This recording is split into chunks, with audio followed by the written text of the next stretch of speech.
bem-vindos aos belos e livres debates, onde se busca a verdade com paixão, com o único propósito de conhecê-la. Espero que você esteja cada vez melhor, pois esse é o nosso propósito, né? Enquanto seres humanos, evoluirmos constantemente, buscarmos essa evolução. E com esse intuito que eu trago aqui, novamente, a continuidade desse estudo sobre o livro A República de Platão, da onde eu busquei extrair exatamente isso, ensinamentos que a gente encontra no livro, que falam sobre essa evolução, como a gente pode evoluir cada vez mais enquanto seres humanos. Então vamos lá? Começando falando sobre um pouquinho sobre essa frase que inclusive eu postei esses dias, né? Aqui no meu perfil no Instagram, que diz o seguinte: toda exatidão que se afaste o mínimo que for da realidade não é uma exatidão total, pois nada que é imperfeito é exatidão de nada, né? Total de nada. Então, ou seja, 2 mais 2 igual a 4. Isso é exatidão, né? Tanto Platão quanto os discípulos de Platão estudavam também os ensinamentos de Pitágoras, que na matemática, né, buscavam aí essa exatidão, essa ciência exata, também para explicar as nossas vidas e como extrair daí verdades para as nossas vidas. Então, toda exatidão que se afaste, o mínimo que for da realidade, ela não é uma exatidão total. E isso a gente tem que tomar bastante cuidado quando a gente ouve aí, né, alguém traz pra gente opiniões, né, baseadas em ideologias, narrativas, que se a gente olhar bem, não tem nenhuma exatidão no que está sendo, né, propagado. Então, segundo o livro, o princípio universal não admite hipóteses. Quanto mais seus objetos participam da verdade, mais eles são claros. Então, 2 mais 2 igual a 4 e ponto final. Não tem como a gente extrair daí outro resultado, né? Então, o princípio universal, se a gente está baseando a nossa vida, nossas escolhas em princípios universais, eles não admitem hipóteses. Então, e seus objetos, seus resultados participam da verdade, né? E por isso eles são bastante claros, não precisa explicar muito. E a ideia do bem? Nesse livro, Platão vai falar sobre a ideia do bem, sobre o plano das ideias, onde tudo começa, né? O mundo das ideias, esse modelo, esse arquétipo universal que nós temos, né? A partir da criação, esse plano, né, que não tem formas definidas, né, mas da onde todas as formas partem. E aí ele vai falar, a gente vai entender um pouquinho durante esse estudo de hoje sobre essa ideia do bem.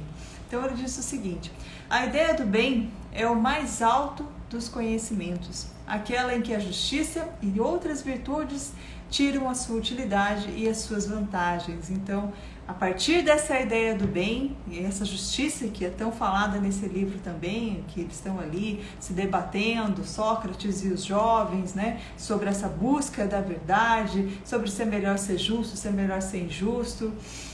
Mas essa justiça, da onde que ela tira o seu conhecimento, a sua utilidade? A partir dessa ideia desse bem. Então vamos continuando.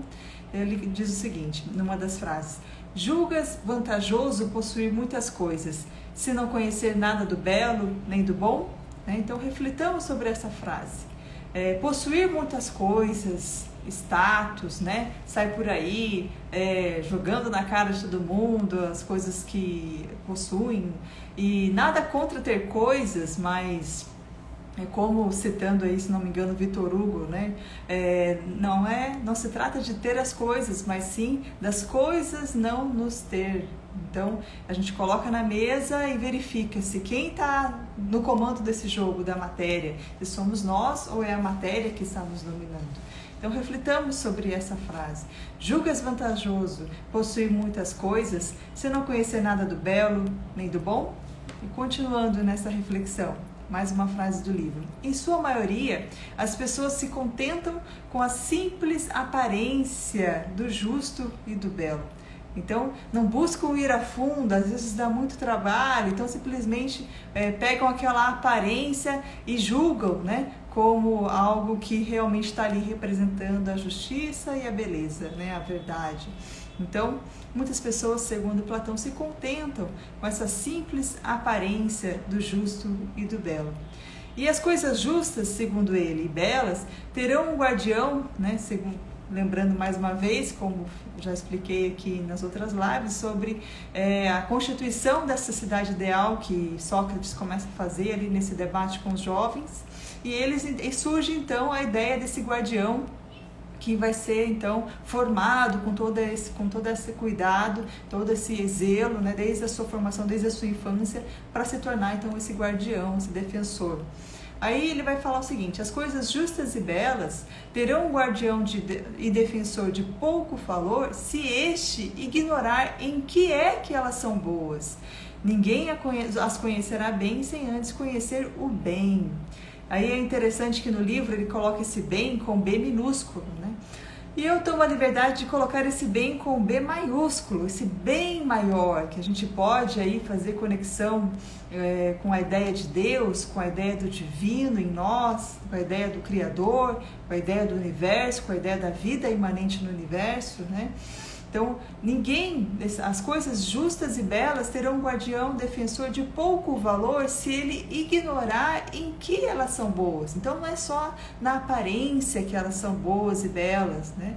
Eles têm que realmente conhecer esse bem maior para que eles possam, então, perceber essa beleza e essas coisas justas. Então isso vai ser o quê? Fruto da experiência, dessa formação, dessa coragem desse guardião de se manter aí a sua opinião, que a lei e que a sua educação fez nascer nele, apesar, né, das dores e dos prazeres, dos medos e dos desejos. Continuando nessa reflexão sobre a ideia do bem, existe o belo em si e o bom em si. Então ele vai asseverar isso, né? Embora muitas vezes, se você for pegar a República para ler, você vai ver que nesse diálogo a maioria das frases terminam com um ponto de interrogação. Então ele joga essa pergunta no ar para que os jovens acabam concordando, né, com as ideias que ele vai colocando, mas ele não determina de certa forma nada, deixa no ar. E aí eu extraio esse conteúdo dizendo: existe o belo em si e o bom em si. Então, dependente, né, se a gente está conseguindo enxergar, se não está conseguindo viver, mas existe o belo em si e o bom em si. Então, em cada uma das coisas corresponde essa ideia, essa essência, ou deveria corresponder a essa ideia. E para vê-las, você precisa iluminá-las pela ideia do bem. Então, para enxergar essas coisas belas, justas e boas nas nossas vidas, nós precisamos iluminá-las pela ideia do bem. Para que a gente consiga iluminar todas as coisas pela ideia do bem, primeiro a gente precisa confiar, crer, acreditar, né? Mais do que acreditar, realmente perceber, ter essa experiência com essa existência aí da ideia do bem. E aí a gente vai poder iluminar todas as coisas que acontecem na nossa vida, iluminando então por essa ideia do bem. O que está por trás, né? O que eu posso trazer dessa experiência? Se eu conseguir então iluminá-la, né? Chegar no meu centro, chegar dentro de mim mesma, né? E trazer essa luz à tona para que consiga iluminar ao meu redor com essa ideia do bem. E lembrando mais uma passagem que diz que as trevas apareceram no mundo porque o homem se tornou opaco. Então a luz tenta passar por nós, mas se nós temos aí dentro de nós, né, algo que possa impedir que essa luz transpasse naturalmente, como ódio, inveja, todos os nossos defeitos que a gente deve lutar contra eles todos os dias, se esses defeitos estão aí obstruindo a luz passar, a gente não consegue iluminar nada com essa ideia do bem. Então por isso que a gente precisa a todo tempo ficar atento a nosso controle, né, emocional, nosso controle dos nossos defeitos, nosso autoconhecimento, para que a gente possa então dominá-los e não ser dominados por eles. Então vamos lá? A luz e a ideia do bem. Então, a alma, ele diz assim: quando ela fixa o olhar naquilo que é a verdade e o ser, né? Aí mais uma vez eu tomo a liberdade de colocar esse ser com letra maiúscula. Então, quando ela fixa a alma, quando ela fixa o olhar naquilo que é verdade e o ser iluminam, compreende-o, conhece-o e mostra que é dotada de inteligência, né? Essa inteligência que é mais do que inteligência intelectual, né? Realmente ela conseguir olhar além desse conhecimento meramente intelectual.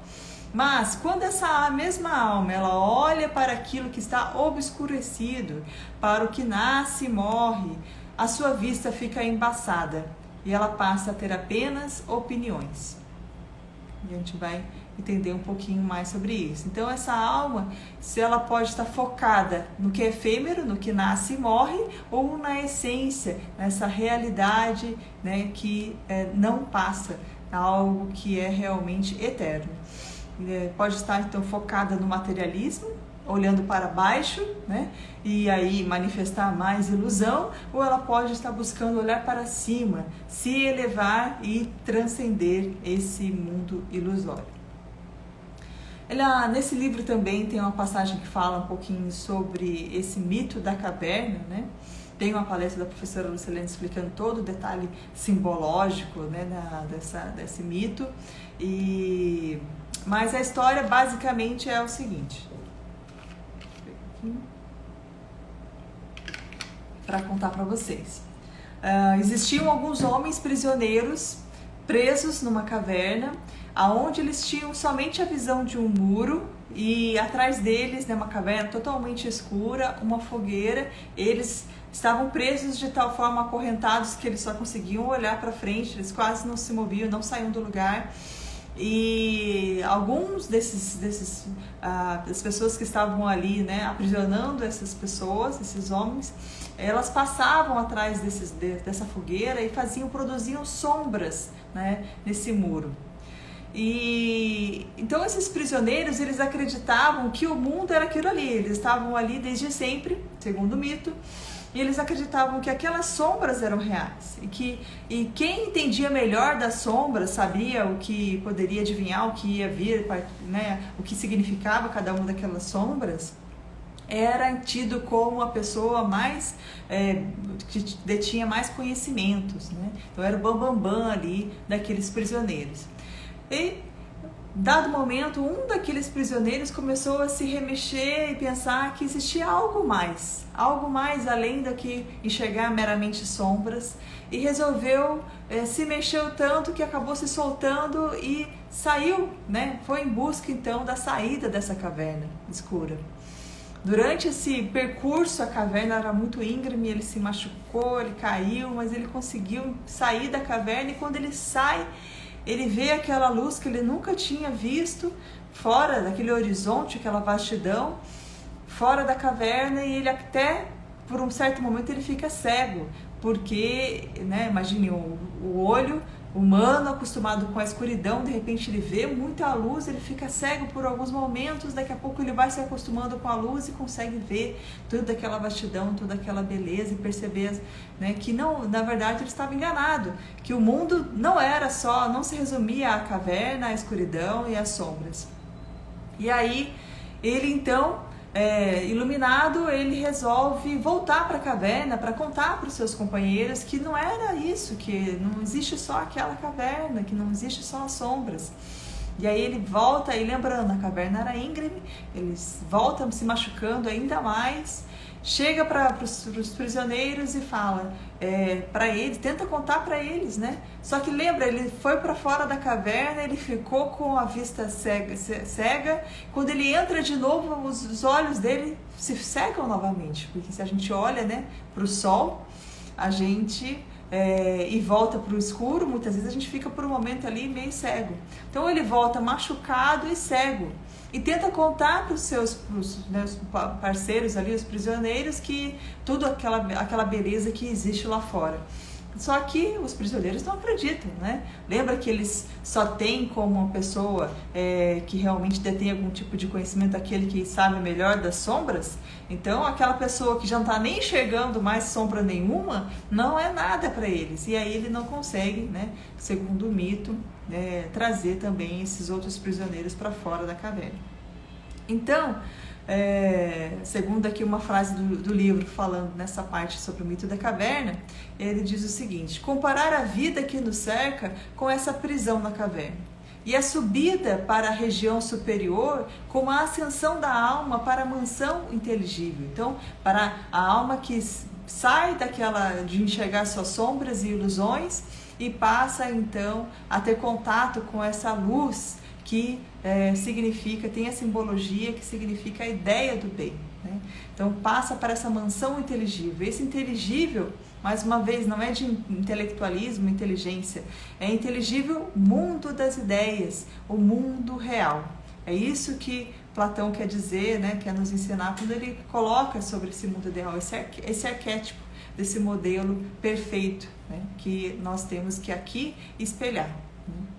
Então, mais uma frase do livro diz o seguinte: no mundo inteligível, esse mundo real que antecede esse mundo ilusório, a ideia do bem é a última a ser aprendida, e com dificuldade, mas não se pode aprendê-la sem concluir que ela é a causa de tudo, e de tudo o quê? De tudo o que é reto e que é belo, e existe em todas as coisas. No mundo visível, ela engendrou luz, né? Então ela gerou luz e o soberano da luz. No mundo inteligível, é ela que é soberana e dispensa a verdade e a inteligência. É preciso vê-la para comportar-se com sabedoria na vida particular e na vida pública. Então, né, nesse mundo inteligível, essa ideia do bem é a última a ser apreendida, né? Passa por todos aqueles percalços e chega à ideia do bem.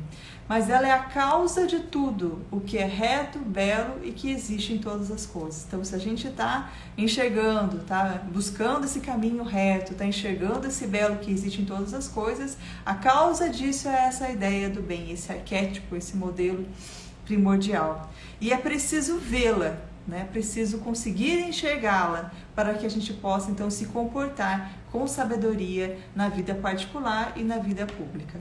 Então, se a gente não vê, se nós não conseguimos, né, ver, ao mesmo tempo, se nós vermos, a partir desse momento em que nós conseguimos ver, enxergar, ter consciência dessa ideia do bem, também não conseguimos mais desver e nos comportarmos, então, deixarmos de nos comportar como devemos nos comportar enquanto seres humanos, passarmos a nos comportar baseando nossas ações em instintos ou no nosso plano emocional.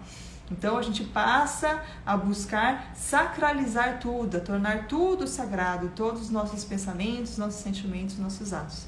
Porque não vivemos mais para esse eu carnal. Nós passamos a ter a consciência do nosso eu espiritual.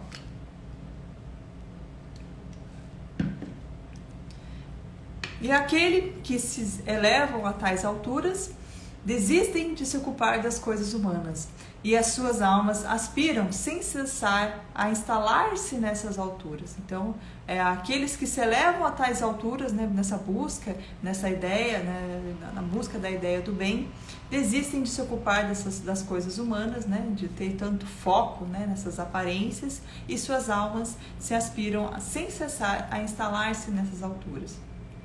Agora, passando para o nosso tema, o universo é ordem, é lei. Então, para a gente ter isso bem claro, a gente pode começar pelo microcosmo, né, que somos nós mesmos. Nosso corpo funcionando sistematicamente, né? O alimento que é produzido para o nosso corpo sendo produzido sistematicamente, as estações do ano, a chuva, o sol, a rotação da Terra, todo o universo é ordem, é lei, né? Tá bem claro, né? Tudo isso para dizer que a natureza não erra e que cada um de nós tem um papel para cumprir nesse todo ordenado, né? O universo é ordem, é lei. Então, sobre essa confusão, né, daquele que retorna para a caverna e parece ridículo perante os seus demais, por conta da vista confusa, pela vinda da luz ofuscada pelas trevas, ele vai dizer o seguinte: afastar-se com toda a alma do que se altera, até que se torne capaz de suportar a vista do ser, esse ser que eu coloco aqui com letra maiúscula, e do que há de mais luminoso nesse ser, que a gente pode entender como o bem absoluto. Então, afastar-se com toda a alma do que se altera, das coisas efêmeras, até que se torne capaz de suportar a vista do ser. Que dizem, né, grandes ensinamentos muito antigos, que quando a alma então tem contato com esse ser absoluto, é algo tão luminoso que ela muitas vezes não consegue suportar essa vista, né? Então a gente vai, a partir desse exercício que ele vai falar aqui pra gente também, indo nos tornando aptos para isso. Então, continuando ainda pensando que o universo é ordem, é lei, mais uma vez a educação. A educação tem por objetivo a conversão da alma. Deveria ela esforçar-se por encaminhá-lo na boa direção, né? Então, formação de caráter, né? Gostar do que é bom e não gostar do que é mal. Então, essa é a formação que a educação deveria proporcionar, depurar o gosto, né? Então, outras virtudes da alma: a capacidade de pensar segundo a direção que lhe imprime e se torna então útil e vantajoso, ou inútil e prejudicial. Então, na direção em que a alma ali se imprime essa direção, ela se torna útil e vantajosa, ou então inútil e prejudicial. Então, eu pergunto, qual seria essa direção, né? No mundo onde muitas pessoas estão por aí dizendo que não existem verdades, onde tudo passa a ser relativizado, como saber se estamos indo para esse caminho mais útil e vantajoso? Útil para quem? Vantajoso para quem? Né? Para o meu eu animal, para satisfazer meus desejos, diminuir minhas próprias dores, ou para todos, elevando então as minhas ações à universalidade, né? Exponenciando tudo que eu penso, tudo que eu faço, pensando, né, que se todos fossem me copiar, como estaríamos enquanto humanidade. E lembrando dessa pirâmide civilizatória que a gente já comentou aqui também, né? Que quando nós estamos buscando nos unir, quanto mais estamos unidos, mais nós estamos então subindo essa pirâmide civilizatória. E quanto mais a gente percebe que a promoção da separatividade é o contrário disso, né? Quanto mais nós estamos nos separando, estamos indo mais longe da unidade. Então ele fala nesse trecho que esses olhos da alma podem ser exercitados em determinada direção, e que para fortalecer-se nesse exercício, então ela serve, e que se fortalece nesse exercício, então quando servem a malícia, quanto mais aguçada é essa vista, mais faz mal. Então, se ela tem uma vista aguçada, ela fez o exercício, mas se ela vai servir a malícia, ela pode, então, proporcionar o mal. Então, a virtude, ela pode ser usada, né, de forma no caminho do bem ou no caminho do mal. Então, esse exercício de fazer com que os olhos estejam bem treinados, eles também têm que ter essa direção para o bem, né? Ser bem direcionados. Vamos lá? Então, contudo, se tais temperamentos forem disciplinados logo na infância e se cortassem as más influências e os maus pendores que aí se desenvolvem por efeito da avidez, dos prazeres e dos apetites da mesma espécie, e que fazem a vista da alma voltar-se para baixo, se libertos desse peso, fossem orientados para a verdade, esses mesmos temperamentos vê-la-iam a verdade com mais nitidez. Então, esses temperamentos, né, de todos nós, eles devem ser disciplinados desde a infância, né, para que aí, né, a gente consiga cortar as más influências e os maus pendores que estão aí, mas que a gente precisa dominá-los para que não deixar fazer com que essa avidez dos prazeres, dos apetites dominem e oriente então para a verdade, né? Por isso, a importância de direcionarmos essa visão das nossas crianças, dos nossos jovens, e não deixá-los à mercê de qualquer coisa ou da indústria do entretenimento. Então, lembrando, né, mais uma vez, Epíteto, que diz que as sementes de grandeza no homem, nós temos nossas sementes de grandeza, mas que elas precisam de uma imagem para florescer. E que se você não der essa imagem, um propósito, uma meta, uma missão, uma direção, alguém vai dar. e está dando, né? Então por isso que a gente precisa ocupar esse lugar. E para ser feliz, né? Muitas pessoas buscam a felicidade, né? Se a gente for perguntar, né? O que você quer da sua vida? A maioria vai encher o peito e vai falar, quero ser feliz, né? Achando que está respondendo assim a resposta, né? Com certeza, todos nós queremos ser felizes, mas então, o que ele fala aqui sobre felicidade? A gente vai pensar que vai ser algo bastante rebuscado e que a gente vai se delongar aqui bastante, mas não, olha só. Ele mais uma vez lembrando sobre essa construção dessa cidade ideal que eles fazem durante o diálogo, para poder enxergar ali, visualizar a justiça sendo exercida. Então, a cidade onde os que devem mandar são os menos apressados na busca do poder, é a mais bem governada. E nesse estado só mandarão os que são verdadeiramente ricos, não de ouro, mas dessa riqueza de que o homem tem necessidade para ser feliz. Para ser feliz, uma vida virtuosa e sábia.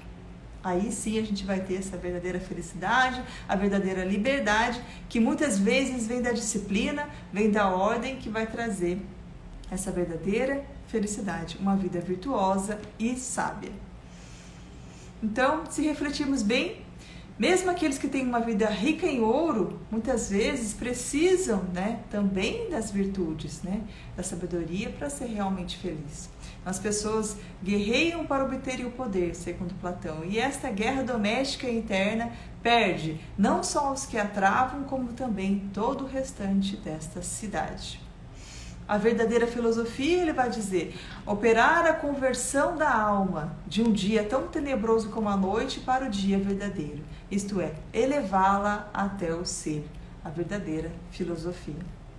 Então, como chegar à unidade?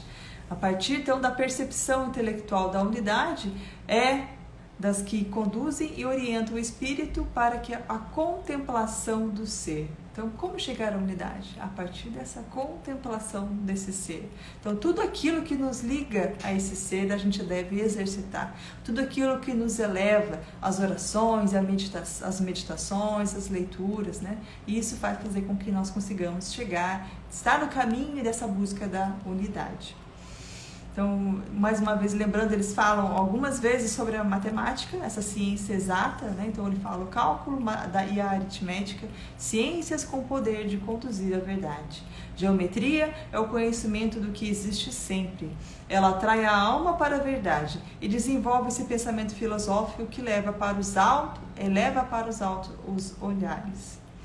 Então, cuidado, né? Se tu crês que pessoas que são incapazes de dar razão ou de se mostrar razoáveis possam vir a conhecer o que dizemos que é preciso saber, então cuidado com pessoas que são incapazes de dar razão, né? Sempre estão com a razão, e de se mostrar razoáveis, porque ele diz aqui, essas pessoas são incapazes de vir a conhecer o que dizemos que é preciso saber. Então, pessoas que são agarradas em dogmas, apegadas a dogmas, né, sem abertura para a verdade. Então, pega uma coisa, uma narrativa, né, alguma coisa que vem aí da internet e fala, é isso, né, e não olha com mais cuidado, presta mais atenção para ver, será que realmente é isso? Né? A gente tem que ter sempre aquela máxima em mente, né, só sei que nada sei. Então, cuidado, um homem que não pode compreender a ideia do bem, que não conhece nem o bem em si mesmo, nem em nenhum outro homem, passa a vida presente em estado de sonho e sonolência. Então, cuidado, para que a gente não viva essa vida de sono e sonolência. Cuidado, crianças, não permitirias a elas, né, enquanto irracionais, digamos assim, que governassem a cidade e resolvessem as questões de sua importância, não é mesmo? Então, a educação que deve torná-los capazes de indagar, a responder de maneira mais sábia possível. Atenção, é preciso escolher homens do mesmo caráter, determinados e corajosos, os mais formosos. Também é necessário procurar não só o caráter nobre e forte, mas também os pendores adequados à educação. Então, o caráter nobre e forte está sempre pendendo também para essa boa educação. Atenção, a acuidade para as ciências e facilidade para o aprendizado. A alma se agrada mais com os exercícios físicos do que com os estudos intensos. Se faz necessário também, da memória, uma disciplina inquebrantável e o amor inconteste ao trabalho. Sobre a alma defeituosa, ele vai dizer: admite com benevolência a mentira, chafurda em sua ignorância como o porco lamaçal. No que se refere à temperança, à coragem, à grandeza da alma e a todas as partes da virtude, devemos atentar em distinguir o indivíduo bastardo e o indivíduo legítimo. E mais uma vez falando sobre a formação do indivíduo, já indo para os finalmente aqui da nossa live de hoje, se consagrarmos a estudos e a exercícios só os homens bem constituídos de físico e intelecto, a própria justiça não terá censura alguma a nos fazer e manteremos o Estado e a Constituição, ok? Então, se consagrarmos a estudos e exercícios, só os homens bem constituídos de físico e intelecto, dá estudos, dá exercícios, aquelas pessoas que estão bem constituídas, né? A própria justiça não terá nenhuma censura alguma a nos fazer e manteremos o Estado e a Constituição. Ao passo que a gente consagrar estudos e exercícios a qualquer pessoa que não tem um caráter formado, aí a justiça não vai ter como não deixar de agir, né? Ou seja, se o nosso foco estiver na formação do indivíduo, não haverá dissensões, necessidades, né, de muitas leis e censura. Antes desse parágrafo, ele diz que essa formação inclui precauções contra equívocos através de estudos e exercícios que se faz a formação de homens temperantes. Então, para encerrar, mais uma vez, ficamos com a nossa reflexão da semana sobre a formação de nós mesmos, né? Já identificou o seu propósito? Se não, comece pelos seus defeitos e vá ao oposto deles. Então, se hoje a gente não está conseguindo manifestar paciência, manifestar generosidade, manifestar disciplina, se a gente está manifestando preguiça, está manifestando ódio, está manifestando impaciência, então nosso foco é combater um pouquinho a cada dia esses nossos defeitos, né?